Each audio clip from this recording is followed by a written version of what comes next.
Enjoy कहता party. सबसे पहले आपकी जो वर्ब है इस वर्ब को बोला जाता है ट्रांजिटिव। क्या बोला जाता है? Transitive verb. समझ में आ गया? ट्रांजिटिव वर्ब का मतलब क्या होता है? सा कर्म। इसका इंडियन क्या होता है बेटा आपका? सा कर्म।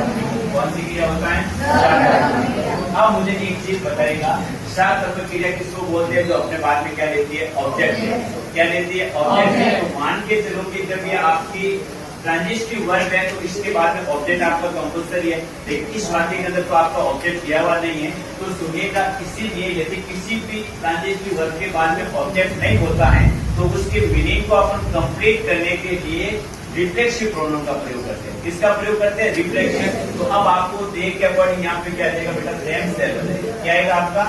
देमसेल्व्स। क्या आएगा आपका? देमसेल्व्स। तो कहने का मतलब एंजॉय के बाद में यहाँ पे आपका ऑब्जेक्ट के रूप में क्या लगेगा? आपका देमसेल्व्स। कब आता है?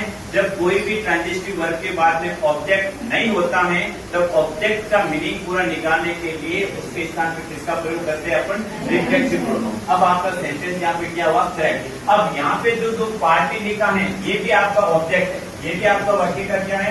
ऑब्जेक्ट है। लेकिन ये किसका ऑब्जेक्ट है? मैंने आपको बताया था कि ये भी ऑब्जेक्ट है, लेकिन ये ऑब्जेक्ट किसका है बेटा? आपका एड का है। किसका ऑब्जेक्ट है? आपका एड का। तो कहने का मतलब क्वेश्चन के बाद आने वाली नाउन भी किसका काम करती है? ऑब्जेक्ट का काम करती है। तो ये भी आपका ऑब्जेक्ट है था पार्टी भी, लेकिन ये पार्टी किसका ऑब्जेक्ट है? आपका एड का। तो अब आपको समझ में आया? वो जैसे वर्ड है, देखना देखो, एक तो आपका वर्ड क्या है? एंजॉय।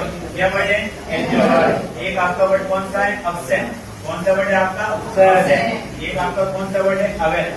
कौन सा वर्ड है आपका? अवेयर। एक वर्ड आपका है रिवेंज। क्या है आपका? रिवेंज। और एक वर्ड आपका है रिजाइन। कौन सा वर्ड है बेटा आपका?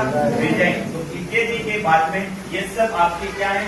ट्रांजिटिव वर्ब है। कौन सी वर्ब है? ट्रांजिटिव। तो इसके बाद में यदि आपका ऑब्जेक्ट दिया हुआ नहीं होता है तो इसके बाद में हमेशा किसका प्रयोग होगा? आपका रिफ्लेक्सिव प्रोनाउन। किसका प्रयोग होगा? आपका रिफ्लेक्सिव प्रोनाउन। और ये रिफ्लेक्सिव प्रोनाउन यहाँ पे काम किसका करेगा? यहाँ पे ये ऑब्जेक्ट का काम करेगा। किसका काम करेगा? आपका यहाँ पे ऑब्जेक्ट का। आई होप दैट आप इस कॉन्सेप्ट को अच्छी तरीके से समझ गए।